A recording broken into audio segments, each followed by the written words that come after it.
Velocity time graph. काल आपण velocity time graph हा युनिफॉर्म मोशन नॉन युनिफॉर्म मोशनचा पाहिला. तर आज आपल्याला वेलोसिटी टाइम ग्राफ युनिफॉर्म ॲक्सेलरेशनचा बघायचा आहे. तर ज्या काही युनिफॉर्म मोशन असतात ते युनिफॉर्म ॲक्सेलरेशन असो की मोशन असो, या सगळ्या स्ट्रेट लाईन ग्राफिक असतात. युनिफॉर्म मोशन ज्या काही आहेत त्या सगळ्याचा ग्राफ कसा आहे, तो स्ट्रेट लाईन. कालच्या वेलोसिटी टाइम ग्राफवरून आपण डिस्टन्स काढता ग्राफ. डिस्टन्स आपण कसं काढतो, रेग्युलर फॉर्म्युलानुसार velocity equal to distance upon time, distance equal to velocity into time.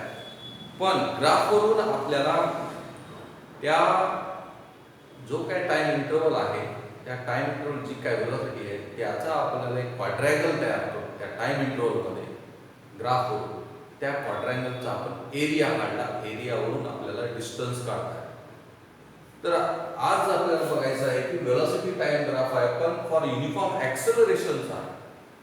कालचा जो होता कॉन्स्टंट वेलोसिटीचा होता, म्हणजे ॲक्सेलरेशन तयार झालं नव्हतं. पण आज ॲक्सेलरेशन तयार झालं, पण ॲक्सेलरेशन हे कसं आहे, युनिफॉर्म आहे. पहिल्यांदा एक्झाम्पल बघू की हे युनिफॉर्म ॲक्सेलरेशन आहे का. पेज नंबर 7 टेबल दिला आपल्याला. टाइम सेकंद मध्ये दिलेला आहे. प्रत्येक 5 सेकंदचा टाइम इंटरवल दिलेला आहे. Velocity metre per second.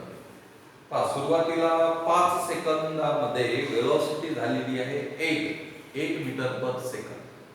पुढे 5 सेकंद 10 सेकंदात म्हणजे टोटल 10 सेकंदात 16 ची वेलोसिटी झाली आहे 16 मीटर.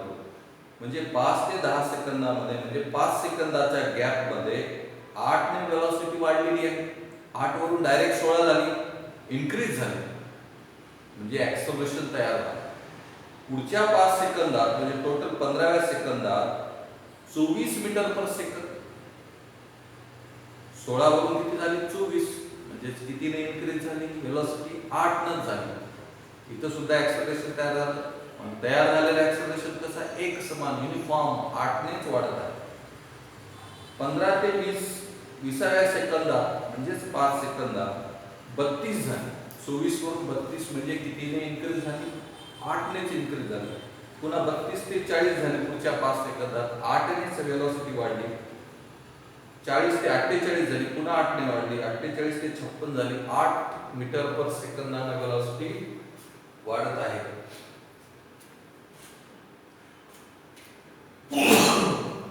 म्हणजे या ठिकाणी वेलोसिटी इन्क्रीज होत आहे, चेंज होत आहे, म्हणून ॲक्सेलरेशन तयार झालं. पण झालेला इन्क्रीज कसा आहे, एक समान आहे, म्हणून युनिफॉर्म ॲक्सेलरेशन आहे. प्रत्येक 5 सेकंदाला 8 न वेलोसिटी वाढत आहे, म्हणून हे ॲक्सेलरेशन युनिफॉर्म. यावरून काय विचारलं का, number 1, velocity changes y equal amount in equal interval time interval. Thus this is uniformly accelerated motion, म्हणून युनिफॉर्म accelerated motion आहे. How much does the velocity changes every 5 minutes? 5 second करायचं, 5 मिनिट्सच्या जागी प्रत्येक 5 सेकंदाला 8 ने वेलोसिटी वाढत आहे. For all uniformly accelerated motions, velocity time graph is straight line. जे काय युनिफॉर्म, आता ही युनिफॉर्म एक्सेलरेटेड मोशन आहे. ग्राफ कसा आला, स्ट्रेट लाईन आला. 5 सेकंदात 8 होतो, 10 सेकंदात 16 होतो, 15 सेकंदात 24, पुन्हा 32. हे पॉइंट जर जोडले तर आपल्याला स्ट्रेट लाईन ग्राफ मिळतो. For non uniformly accelerated motion the velocity time graph may have any shape depending on how the acceleration changes with time. जर नॉन युनिफॉर्म एक्सेलरेशन असेल तर त्या ग्राफचा शेप वेगळा राहू शकतो. वेलोसिटी डिक्रीज झाली तर ग्राफ खाली येईल, इन्क्रीज झाली तर वर येईल, किंवा इन्क्रीजच होत गेली तर तो वरी वाढत जाईल, पण स्ट्रेट लाईन येणार. जर एक समान वाढ होत असेल तर स्ट्रेट लाईन येत असेल.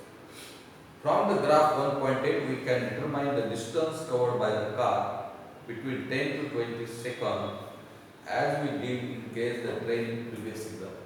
मागे ट्रेनचं एक्झाम्पल पाहिलं होतं युनिफॉर्म मोशन मध्ये. तो वेलोसिटी टाइम ग्राफ होता, त्याच्यावर डिस्टन्स काढलं.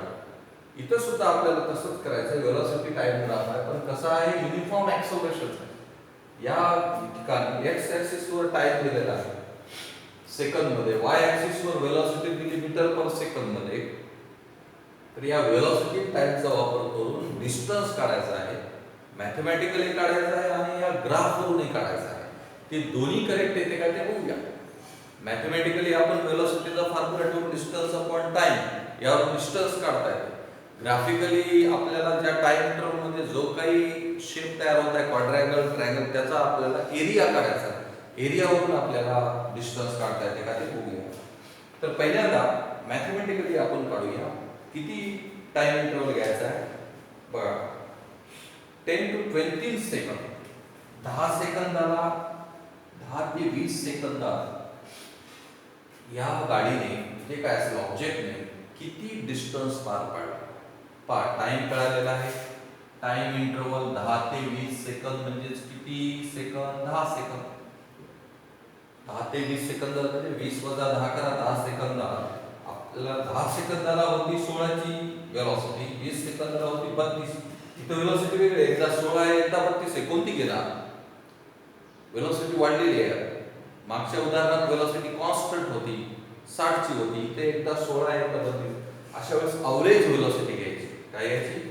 अवरेज वेलोसिटी घ्यायची. पहिले किती होती? 16, नंतर 32. या दोघाला 2 ने डिवाइड करा. डिवाइडेशन बेरीज घ्या. 8 4 24 मीटर पर सेकंद एवढी आपल्याला अवरेज वेलोसिटी घेणार. आणि यावरून डिस्टन्स काढूया.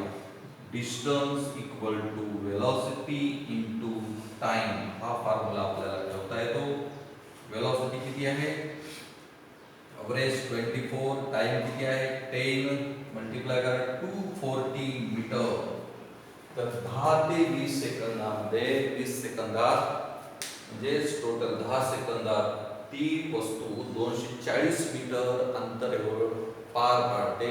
हे आपण मॅथमॅटिकली केलेलं आहे. डिस्टन्सचा फॉर्म्युला ठेवून velocity into time. Velocity, average velocity 24 घेतली. अवरेज काय घेतली? कारण एकदा 16 होते एकदा 32 होती. नेमकी मग अशा वेळेस अवरेज काढायचा. आणि किती वेळ लागला? 10 सेकंद, 240 मीटर.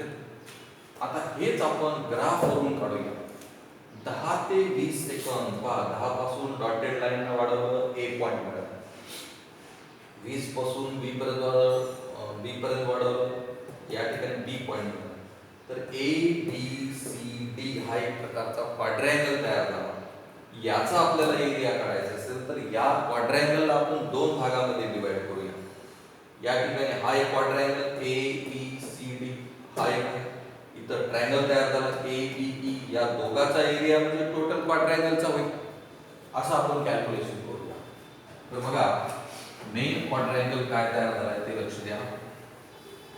तर आन्सर किती? 240 मीटर येतं का ते बघूया. आपण साईडला लिहून ठेवूया. या ठिकाणी क्वाड्रँगल टोटल कोणता तयार झाला बघा. एरिया ऑफ क्वाड्रँगल, हा क्वाड्रँगल ए बी सी डी किंवा A B C D. A B C D equal to, याचे 2 भाग करूया.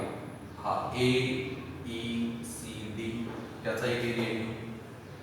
Triangle A E C D plus याचा एक घेऊया ए ई बी. ट्रायंगल आहे, ट्रायंगल ए ई बी. तर या दोघांचा एरिया काढून त्याची बेरीज घेऊया. म्हणजे या क्वाड्रँगलचा एरिया निघून जातो. क्वाड्रँगल ए ई सी डी घ्या. ए ई सी डी याचा फॉर्म्युला असतो लेंथ इनटू ब्रेथ, बरोबर आहे. प्लस ट्रायंगलचा फॉर्म्युला काय असतो? ट्रायंगलच्या एरियाचा 1/2 इनटू बेस इनटू हाईट. पहा, लेंथ इनटू ब्रेथ हा क्वाड्रँगल घ्या. लेंथ कुठली घ्यायची? म्हणजे लेंथ घेऊ ए ई, ब्रेथ घेऊ A D. A E into A D plus 1/2. ट्रायंगलचा बेस बघा. बेस आहे ए ई इनटू हाईट घ्या बी ई. आता या ग्राफ वरून व्हॅल्यू ठेवूया. AE ची लेंथ किती आहे बघा. AE म्हणजे 10 ते 20 सेकंद. 10 ते 20 म्हणजे 20 वजा 10 करा, 10 येईल, 10. AD किती येईल? AD एवढं डिस्टन्स किती, हाईट किती आहे? 16. 16 प्लस 1/2 इंटू AE किती आहे? पुन्हा तेच AE म्हणजेच CD 10 येतं. BE किती येईल पहा? BE B पासून E पर्यंत, E ते B 16 ते 32, 32 वजा 16 करा, 16 येईल. हाईट किती येईल? 32 वजा 16, 16 आहे. तर 10 गुणिले 16 काय झालं? 160 प्लस 2 ने आपण काय करूया? 10 ला डिवाइड करूया. 16 into 5 80 होईल. दोघांची बेरीज होते 240 मीटर. आली का? 240 म्हणजे आलेला जो एरिया आहे इक्वल टू पुन्हा एवढा आला, डिस्टन्स एवढा आला. तर अशा पद्धतीने ग्राफचा पण वापर करून आपल्याला डिस्टन्स काढता येतं. कोणता ग्राफ होता हा? वेलोसिटी टाइम ग्राफ होता, युनिफॉर्म एक्सेलरेशनचा होता. तरी आपल्याला ग्राफ करून त्याचं डिस्टन्स काढता येते की ज्या टाइम इंटरवल मध्ये आपल्याला विचारले त्या टाइम इंटरवल पासून पॉइंट वाढवून त्या स्ट्रेट लाईनला जोडा. जोडल्यानंतर जो काही क्वाड्रँगल तयार होतो त्या क्वाड्रँगलचा एरिया काढा. टोटल क्वाड्रँगलचा एरिया काढला. आपण काढत असताना त्या क्वाड्रँगलचे दोन भाग केले. एक ट्रायंगल झाला, दुसरा एक छोटासा क्वाड्रँगल झाला. दोघांच्याही एरियाची बेरीज केली. आलेलं आन्सर म्हणजेच पुन्हा एवढा. अशा पद्धतीनं with the help of graph we can determine the distance from velocity time graph of uniform accelerated motion.